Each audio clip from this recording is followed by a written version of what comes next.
Hare Krishna, s'il vous plaît, acceptez mes humbles hommages, toute gloire à Srila Prabhupada, toute gloire au Srimad Bhagavatam. Om Namo Bhagavate Vasudevaya, Om Namo Bhagavate Vasudevaya, Om Namo Bhagavate Vasudevaya. Je m'appelle Chandrasekhar Acharya Das, à votre service. J'en profite pour faire une petite pub pour ma chaîne YouTube qui s'appelle L'âme libre.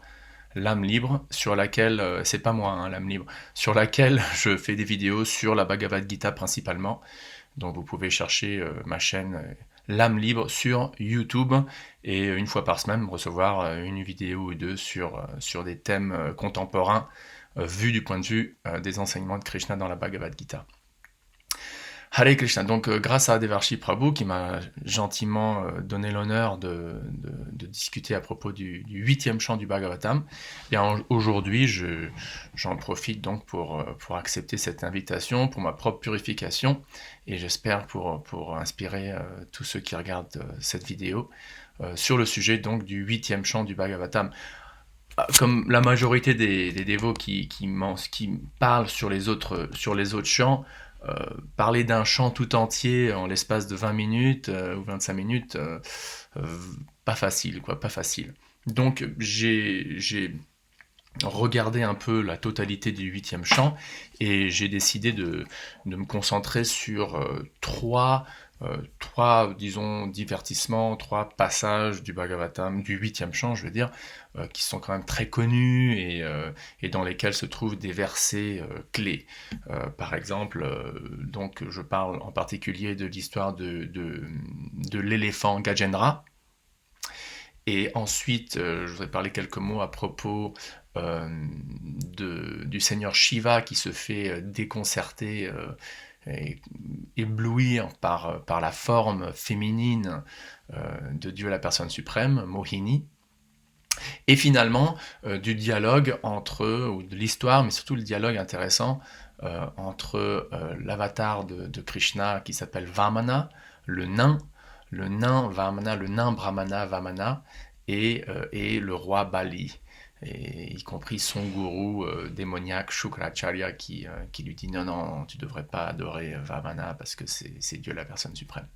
Donc voilà, donc en quelques minutes, on va passer, on va faire une sorte de overview, comme on dit, sur ces trois passages, quoi. Ces trois thèmes ou ces trois histoires du 8e chant du Bhagavatam. En commençant donc avec l'histoire de Gajendra. C'est dans le 2e chapitre, et deuxième chapitre, il y a plusieurs chapitres du 8e chant, en commençant avec le 2e chapitre, qui parle de l'histoire du roi, en fait, du roi Indradyumna, qui s'est fait maudire pour devenir un crocodile dans sa vie prochaine. Et donc, Gajendra, un éléphant, c'est le roi Huhu qui se fait maudire pour revenir sous la forme d'un crocodile. On ne va pas rentrer dans les détails de pourquoi ils se sont fait maudire, etc. Le fait est que le Bhagavatam nous donne l'histoire de Gajendra, cet éléphant qui, comme tout bon homme de famille, un bon dimanche de pique-nique, va avec sa conjointe, sa femme et ses petits-enfants se baigner dans une rivière, et là, ils sont en train de se baigner, en train de rigoler, ils les aspergent d'eau, etc. Et le Bhagavatam nous décrit, à ce moment-là, le crocodile qui vivait dans l'eau est devenu offensé. Pourquoi est-ce que cet éléphant est en train de perturber mon territoire, ma zone, mes eaux calmes? Et donc, il est venu vers l'éléphant et rac, il l'a mordu. Sa femme épouvantée, ses enfants épouvantés ne pouvaient rien faire pour lui, et c'est décrit qu'ils se sont battus pendant de nombreuses années, des années célestes, l'éléphant et le crocodile. Et ce que je trouve intéressant, et ce qui est quand même intéressant aussi, je crois, pour nous tous, qui pratiquons le Bhakti Yoga, qui pratiquons la conscience de Krishna, qui avons, on l'admet quand même, du mal à contrôler nos sens, à contrôler notre mental, les garder toujours dans le service de Krishna, toujours penser à Krishna, en plus avec toutes sortes de tentations, que ce soit la pornographie sur l'internet, que ce soit les 1500 différentes distractions qu'il y a sur YouTube et sur Facebook et sur Instagram, etc., etc., etc., qui titillent donc nos sens et enflamment nos désirs matériels qui sont là, quand même assez profonds.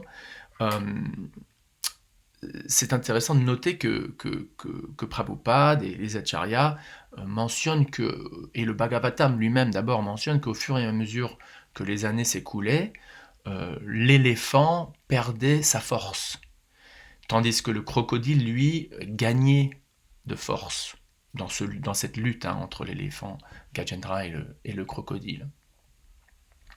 Le verset 30 dit, et ça c'est la traduction que j'ai fait rapidement à l'arrache avec Google Translate, écoutez-moi ça.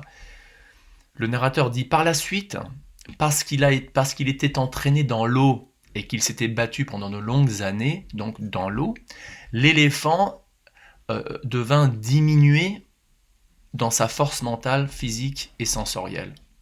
Par contre, le crocodile, Haribol! I'll be right there, I'm giving a Bhagavatam class. I'll be right there. Par contre, le crocodile, lui, étant un animal qui vit dans l'eau, il augmentait de jour en jour en enthousiasme, en force physique et en puissance sensorielle. Donc le crocodile était dans son élément naturel, tandis que l'éléphant, lui, était dans un élément hostile, étranger. La teneur et portée est assez intéressante. Et il faut se souvenir que cette teneur et portée, Prabhupada l'a écrit lorsqu'un de ses disciples principaux, qui s'appelait Madhudvish Prabhu, que d'ailleurs j'ai eu l'honneur de rencontrer plusieurs fois, d'aller en Harinam avec lui plusieurs fois, Prabhupada l'avait appelé l'empereur du Kirtan, et en tout il lui avait écrit 108 lettres quand même à Madhudvish. Madhudvish Prabhu, un disciple américain, qui est ensuite allé en Australie, et qui a pris sannyas. Et qui, durant la vie de Prabhupada, donc avant que Prabhupada quitte son corps, Madhudvish Prabhu est tombé, entre guillemets, de son statut de sannyas. Parce que bon, il était mal placé au niveau ashram, et il tenait pas le coup en tant que moine renoncé, et il est tombé, entre guillemets, et il s'est marié. Et d'ailleurs, il y a toute une histoire, c'est assez intéressant en termes d'histoire de ISKCON.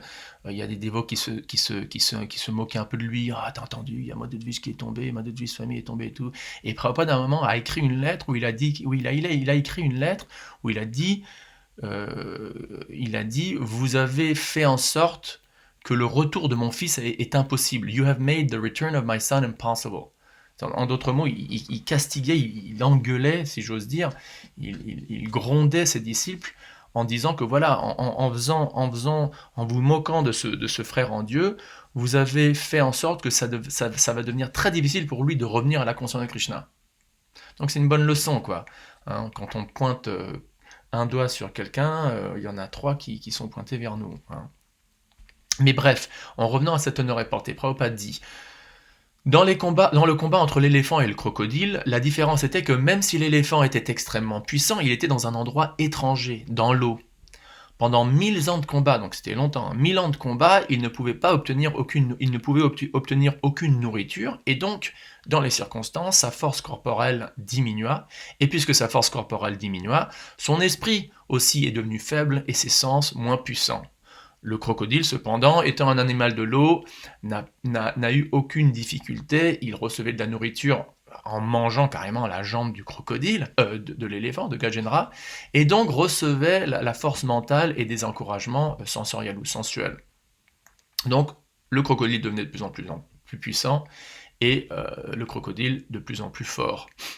Et Prabhupada dit un truc intéressant, il dit « Nous pouvons tirer la leçon que dans notre combat contre Maya, nous ne devrions pas être dans une position dans laquelle notre force, notre enthousiasme et nos sens seront incapables de lutter vigoureusement. » Notre mouvement pour la conscience de Krishna a en fait déclaré une guerre contre l'énergie illusoire dans laquelle toutes les entités vivantes pourrissent dans une fausse compréhension de la civilisation. Les soldats de ce mouvement de la conscience de Krishna doivent toujours posséder de la force physique, de l'enthousiasme et de la puissance sensorielle ou sensuelle. Pour se maintenir en forme, ils doivent donc se placer dans un état normal de vie. C'est intéressant, Prabhupada utilise ce mot a normal state of life. Ce qui constitue une condition normale ne sera pas la même pour tout le monde, et donc voilà, ça c'est intéressant. Ce qui constitue une condition normale ne sera pas la même chose pour tout le monde. Et donc Prabhupada parle, il dit voilà, il y en a donc qui se marient, il y en a qui restent célibataires, il y en a qui travaillent. En fait, il est en train de refléter ce que Krishna dit dans la Bhagavad Gita 3.6, où Krishna dit que tout le monde agit selon sa nature. Donc, il faut être honnête, il faut trouver quelle est ma nature et engager nos sens selon cette nature-là. Hein. Prabhupada dit à la fin, on peut rester dans n'importe quel ashram qui lui convient, il n'est pas indispensable que l'on prenne sannyas. D'ailleurs, vers la fin, vers 77, Prabhupada, voyant tellement de sannyas tomber, il était vraiment pas très enthousiaste de continuer à même donner sannyas. Pour celui qui n'est pas dans une position transcendantale, prendre sannyas artificiellement n'est pas un très grand crédit.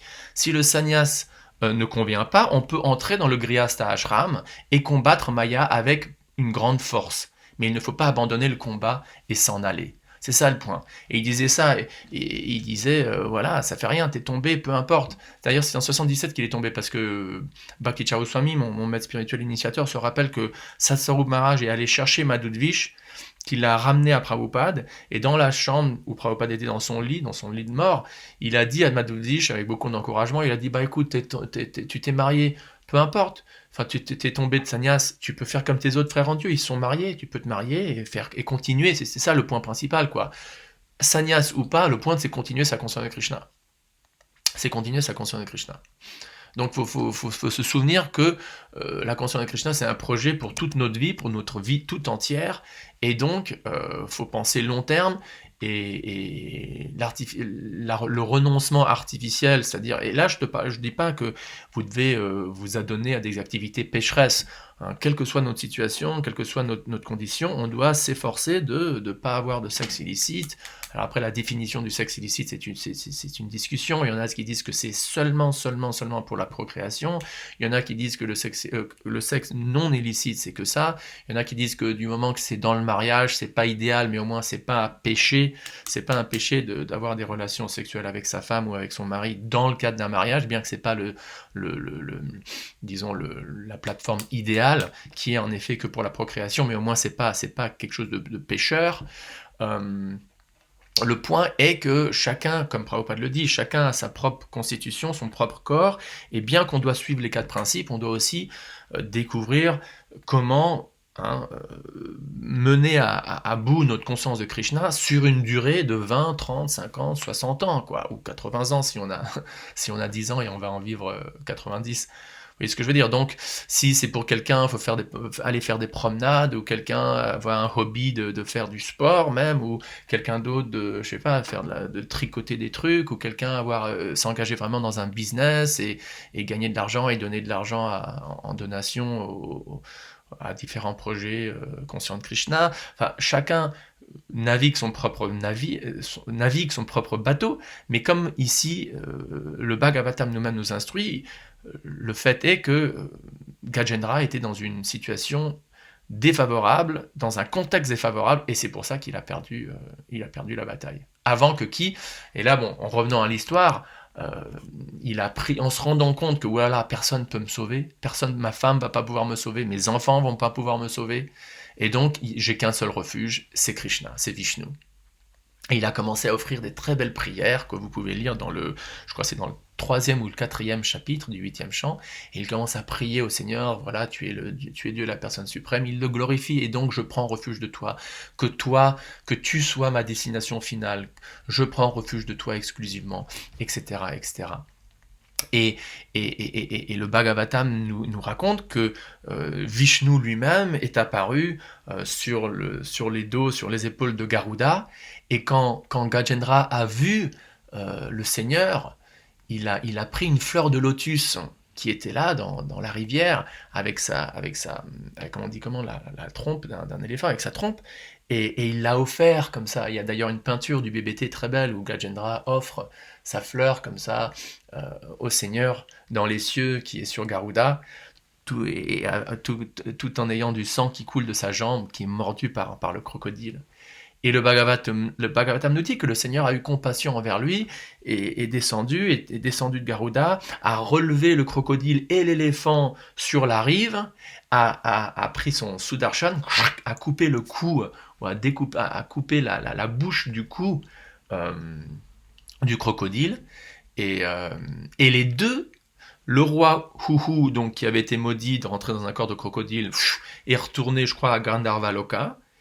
Et Gajendra, lui, a obtenu ce qu'on appelle la Sarupya Mukti, une libération où il avait une forme identique à celle du Seigneur dans une des planètes Vaikunta. Voilà l'histoire de Gajendra. Bonne leçon pour nous. Comme quoi le Seigneur est miséricordieux et on peut vraiment prendre refuge en lui. On devrait nous rappeler qu'il n'y a pas d'autre refuge ultime dans ce monde à part Dieu, à part Krishna, et qu'on doit faire de notre mieux pour rester, comme Prabhupada nous le dit dans une tenue portée, vif au niveau enthousiasme. Il ne faut pas déprimer, il faut continuer à pratiquer notre vie spirituelle avec des sens enthousiasmés par notre propre conscience de Krishna et par notre lifestyle qui n'est ni dévergondé et déchu dans les activités pécheresses qui nous enchaînent et qui nous font souffrir, mais qui non plus n'est pas artificiellement renoncé et qui donc après quelques moments nous feront craquer, quoi. D'ailleurs, le 11e chant du Bhagavatam nous le dit, ça aussi. Il y a l'analogie du cavalier avec les rênes du cheval, quoi. Il ne peut pas les tirer trop fort, mais il ne peut pas les laisser aller non plus, quoi. Voilà, donc, et je vais terminer avec, juste j'avais oublié de vous citer ce verset, un très beau verset, le 32e verset du 2e chapitre. C'est quand Gajendra il a son moment de déclic et il se rend compte, oulala, il n'y a personne qui peut m'aider ici, il n'y a que Krishna. Et il dit, les autres éléphants, qui sont mes amis et mes gens de ma famille, ne pouvaient pas me sauver de ce danger. Que dire de mes épouses? Elles ne peuvent rien faire pour moi. C'est par le désir de la providence que j'ai été attaqué par ce crocodile. Et donc, je vais prendre refuge dans Dieu la personne suprême, qui est toujours le refuge de tous, même de grandes personnalités. Et finalement, un dernier petit truc, ce passage aussi nous dit, il y a un verset, le 13e verset du 4e chapitre, décrit ce monde matériel dans lequel on vit comme un crocodile. Comme un crocodile.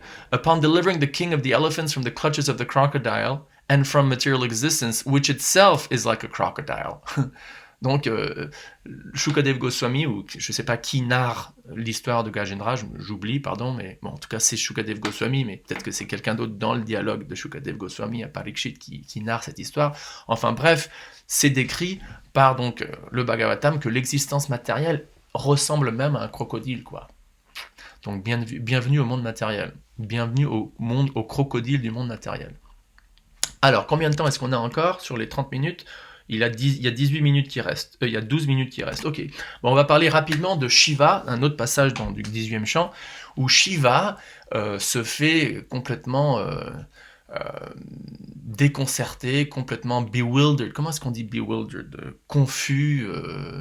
Il tombe complètement dans l'illusion complète, volontairement parce qu'il le désire, en demandant à Krishna, à Vishnu, qu'il lui montre sa forme féminine. Donc l'histoire est que Shiva et sa compagne Uma viennent voir Vishnu ou Krishna et lui demandent s'il te plaît, Shiva dit, écoute, j'ai vraiment envie de voir ta forme, j'ai envie de voir ta forme, tel que tu t'es montré aux démons quand il y a eu, parce qu'un autre passage du 8e chant, c'est la guerre entre les démons et les dieux. Moi, personnellement, j'aime pas utiliser le mot demi-dieu. Je sais que Prabhupada a utilisé le mot demi-dieu, mais techniquement parlant, il veut parler de ce qu'on appelle techniquement des dieux. Parce que les demi-dieux, les seuls demi-dieux qui sont vraiment des demi-dieux, c'est par exemple les Pandavas, les 5 frères Arjuna, Nakula, Sahadev, Bhishma, Yudhishthir. Eux, ce sont des moitié hommes et moitié dieux, des petits dieux, hein. Et donc ce sont des demi-dieux. Mais des gens comme des personnalités comme Ganesh, comme Indra, comme Sarasvati, comme Kuvera, etc., ils n'ont rien d'humain. Ce ne sont pas des hybrides humains et dieux, ce sont carrément des dieux. Avec un petit dé, mais des dieux quand même, quoi. Bon, bref. Donc, Shiva lui demande au Seigneur, et qu'est-ce que le Seigneur lui dit? Il dit, et ça c'est le verset du 8e chant, c'est Krishna qui parle, il dit, quand les démons ont pris le pot de nectar, j'ai assumé la forme d'une femme très belle pour déconcerter, pour bewilder. Attendez, pardonnez-moi, je vais juste aller à Translate, Google Translate, comment est-ce qu'on dit bewilder? Il y a plusieurs mots. Déconcerter, abasourdir, donc voilà, il y a ces deux mots. Donc, j'ai assumé la forme d'une femme très belle pour abasourdir, pour déconcerter ces démons directement et en les trichant, en leur faisant une tricherie et agissant ainsi dans l'intérêt des dieux. Ô meilleur des dieux, il parle à Shiva, il dit « Maintenant je vais te montrer ma forme qui est très appréciée par ceux qui sont concupiscents. Et puisque tu as envie de la voir, cette forme, je vais la révéler en ta présence. » Donc il y a Shiva assis à côté de sa femme, et d'un seul coup, il y a une jeune femme, habillée en... C'est décrit qu'elle est habillée en Prabhupada dit sari, mais il ne faut pas oublier un truc qui est intéressant, parce que si on veut vraiment être un traditionnaliste, il faut vraiment voir ce que le sanskrit du Bhagavatam dit. On accepte bien sûr les traductions de Prabhupada, mais c'est quand même intéressant, on ne peut pas faire négation du texte même, quoi, qui est l'autorité ultime. Et dans tout le Bhagavatam, nulle part il est mentionné le mot sari. Bon. Bref, ce verset dit que cette fille apparaît dans un vêtement, sari si on veut, avec une ceinture. Il y avait une ceinture aussi, rouge. Et elle jouait avec une balle. Elle jouait avec une petite balle comme ça, elle avait des beaux seins, etc. Et c'est décrit, c'est le Bhagavatam. Et là, à un moment, il y a eu le vent qui est venu et qui lui a enlevé ses vêtements. Et elle était toute nue devant Shiva. Et Shiva était tellement attiré par elle, que bien qu'il était assis à côté de sa femme, imagine quoi, il y a des vidéos YouTube, non, où on voit un couple qui marche dans la rue et le mec il voit une fille très belle qui passe et sa femme lui dit bah arrête, oh et ben là c'est pareil avec Shiva quoi, il regarde, mais après attention, c'est pas n'importe quelle femme âme conditionnée dans un corps physique de femme temporaire, là c'est carrément la Mohini Murti, c'est la forme transcendantale de Dieu, la personne suprême, une forme complètement spirituelle, féminine, qui incarne, entre guillemets, parce que le mot incarne implique donc la matière, mais là c'est une forme complètement Satchit Ananda, une forme spirituelle, qui incarne, entre guillemets, toute la beauté, le mysticisme, si on veut dire, oui, féminine, quoi. Et donc Shiva, elle devient complètement... et elle le voit comme ça, et elle sourit, et elle devient un peu timide, et elle se cache derrière un arbre, et derrière un autre, et Shiva commence à lui courir derrière, et qu'est-ce qui se passe? Shiva perd son sperme. Il éjacule, tout en courant derrière elle, quoi, devant tout le monde. Paf. Et le Bhagavatam décrit que là où le sperme de Shiva est tombé sur Terre, c'est là où il y a des mines d'argent et d'or, aujourd'hui. Et donc c'est décrit que Shiva s'est rendu compte, oulala, ouais, ok d'accord, je comprends maintenant la force illusoire du Seigneur. Et il est revenu vers Shiva, vers Krishna, et il avait un peu du remords, mais en même temps il était toujours aussi équanime qu'il l'est toujours, et Krishna était très content de lui en lui montrant cette forme et en voyant sa réaction à la fois humble et à la fois quand même équanime, et voilà, donc ça c'est un passage qui est quand même intéressant, comme quoi, et c'est pas un truc contre les femmes, c'est juste un verset qui parle de l'attraction au sexe opposé, à moins qu'on soit homosexuel, c'est l'attraction envers la forme qui nous attire, et dans le 3e chant du Bhagavatam, Krishna dit à Devahuti, il dit regarde ma forme, qui sous la forme de, regarde ma Maya, contemple ma Maya, ou imagine ma Maya, rends-toi compte de la force de ma Maya, de ma puissance illusoire, qui apparaît sous la forme d'une femme. Donc là, il parle vraiment d'une femme dans le sens de la forme matériel, physique d'une femme qui attire les âmes qui sont dans des corps d'êtres humains hommes. Alors encore une fois, ça veut pas dire la grande majorité, grande majorité des dévots et des dévotes de Krishna sont mariés depuis tout le temps et ils le seront toujours historiquement. Il y a un tout petit pourcentage de moines, encore moins de nonnes. Donc faut pas oublier le contexte, qu'on parle d'une spiritualité qui est pratiquée depuis les temps immémoriaux par une grande majorité de gens qui sont hommes et femmes, qui sont mariés, quoi.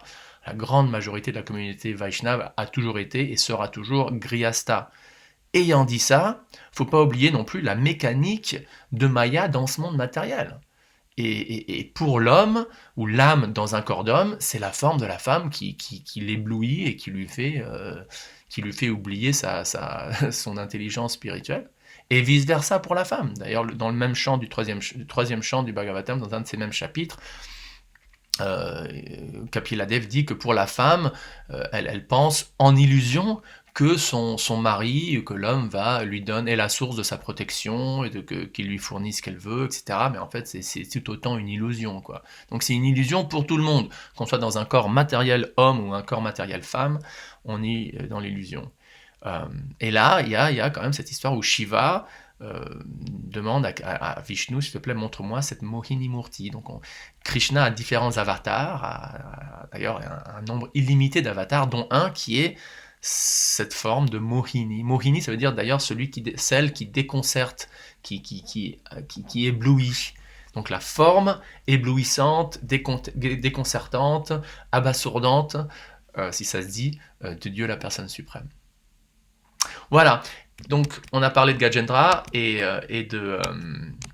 de ce divertissement avec le Seigneur Shiva. Et là, pour les 5 minutes qui restent, on peut parler donc de ce fameux, on dirait c'est probablement le divertissement le plus connu du 8e chant, celui de l'avatar de Krishna ou de Vishnu sous la forme de Vamana, de ce petit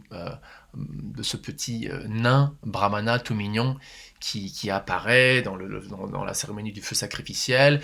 Et ce qui est intéressant, je trouve, ce qui est important, c'est comment il approche le roi Bali et qu'est-ce qu'il lui demande et quelle est la réaction de Bali et quelles sont les leçons qu'on peut en tirer. Donc en quelques minutes, je résume ça avec l'aide du Seigneur. Alors, Bali, donc un petit nain, tout petit mais très mignon. Bien sûr, c'est Dieu la personne suprême, donc il est infiniment attirant.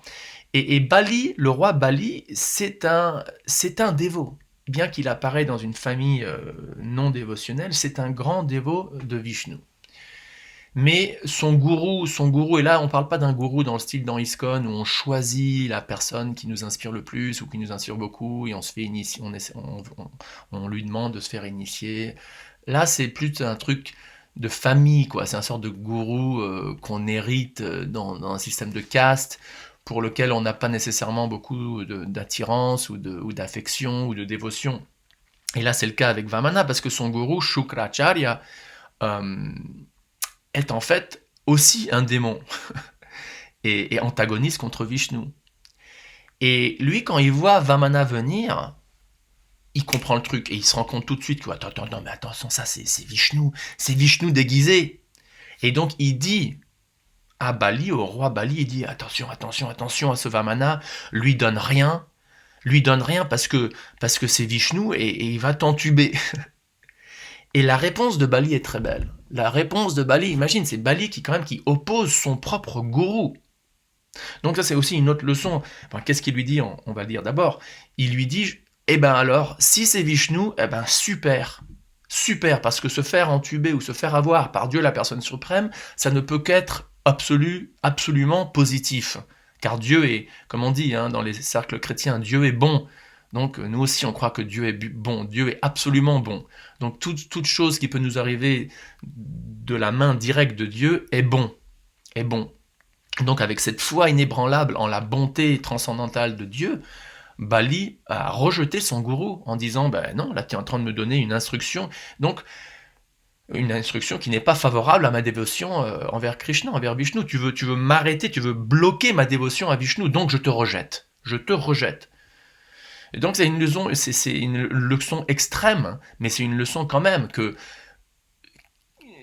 on doit être prêt à rejeter n'importe qui et n'importe quoi qui nous bloque dans notre dévotion à Vishnu. Alors après, ça veut pas dire qu'on va devenir des fanatiques et juste parce qu'on a une grand-mère qui est pas trop consciente de Krishna et qui dit ouais écoute j'aime pas trop ta conscience de Krishna, on va pas commencer à la rejeter, à plus lui parler, hein, parce qu'on a vu du fanatisme comme ça. Mais en principe, c'est ça que on doit accepter ce qui est favorable à notre dévotion à Vishnu et respectueusement éviter ce qui est défavorable. Et donc si bon là c'est un cas, nous, là, dans la conscience de Krishna, les gourous qu'on connaît, les dévots avancés qu'on connaît sont tous des dévots de Krishna, donc il n'y a pas question qu'un... Mais bon, il y a eu des cas, par exemple, où un gourou est tombé, ou a quitté la conscience de Krishna, oui, surtout ça, un dévot, un maître spirituel arrête de pratiquer la conscience de Krishna, bon bah là, à ce moment-là, on prend de la distance, quoi. On prend de la distance de lui ou d'elle, en demeurant reconnaissant pour tout ce qu'il ou elle nous a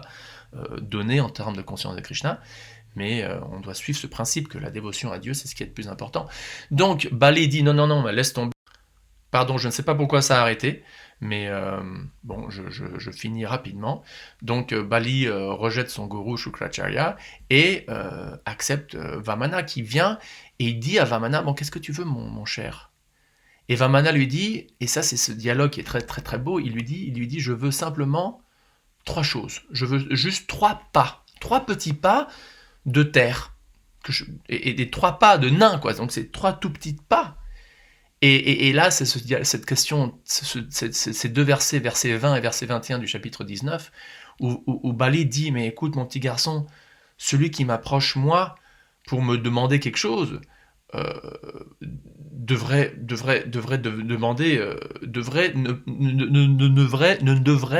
en conséquence ne plus demander quoi que ce soit n'importe où d'autre, parce que moi je peux tout lui donner. Donc si tu veux, s'il te plaît, demande-moi autant de terre qu'il te faudra pour dire, il dit demande-moi beaucoup plus, quoi. Et la réponse de Vamana qui est très importante pour nous, il dit, mon cher Seigneur, même si quelqu'un possède les 3 mondes, tout ce qui existe dans les 3 mondes, donc là on parle de pas mal de choses, hein, eh ben ça ne satisfera jamais les sens de quelqu'un qui ne peut pas contrôler ses sens.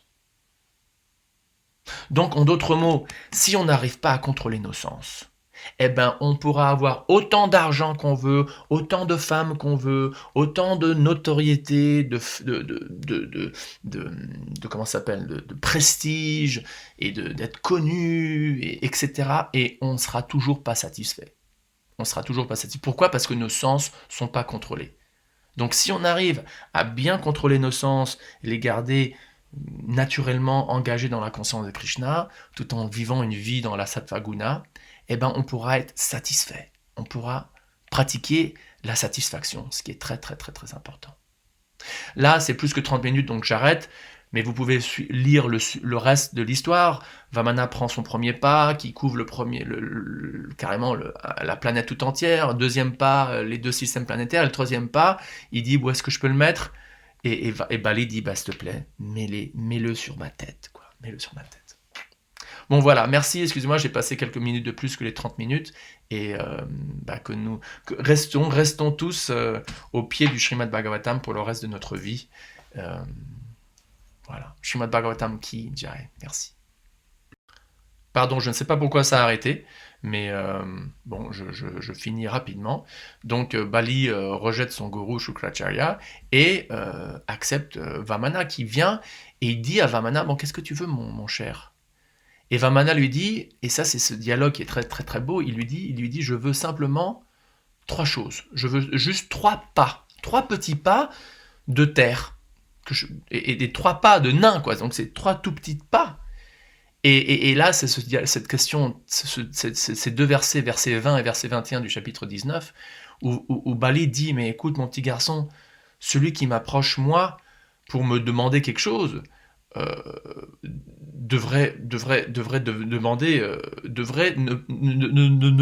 devrait en conséquence ne plus demander quoi que ce soit n'importe où d'autre, parce que moi je peux tout lui donner. Donc si tu veux, s'il te plaît, demande-moi autant de terre qu'il te faudra pour dire, il dit, demande-moi beaucoup plus, quoi.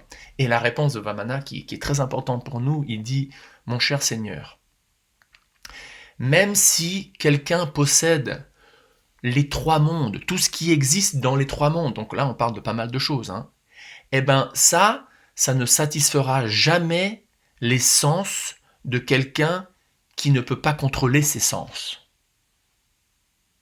Donc, en d'autres mots, si on n'arrive pas à contrôler nos sens, eh ben, on pourra avoir autant d'argent qu'on veut, autant de femmes qu'on veut, autant de notoriété, comment ça s'appelle, de prestige, et d'être connu, etc. Et on ne sera toujours pas satisfait. On sera toujours pas satisfait. Pourquoi? Parce que nos sens sont pas contrôlés. Donc, si on arrive à bien contrôler nos sens, les garder naturellement engagés dans la conscience de Krishna, tout en vivant une vie dans la sattva guna, eh ben on pourra être satisfait. On pourra pratiquer la satisfaction, ce qui est très très très très important. Là, c'est plus que 30 minutes, donc j'arrête. Mais vous pouvez lire le reste de l'histoire. Vamana prend son premier pas, qui couvre carrément la planète tout entière. Deuxième pas, les deux systèmes planétaires. Et le troisième pas, il dit où est-ce que je peux le mettre? Et Bali dit, s'il te plaît, mets-le sur ma tête, quoi. Mets-le sur ma tête. Bon voilà, merci, excusez-moi, j'ai passé quelques minutes de plus que les 30 minutes. Et restons tous au pied du Srimad Bhagavatam pour le reste de notre vie. Voilà. Srimad Bhagavatam ki jai. Merci.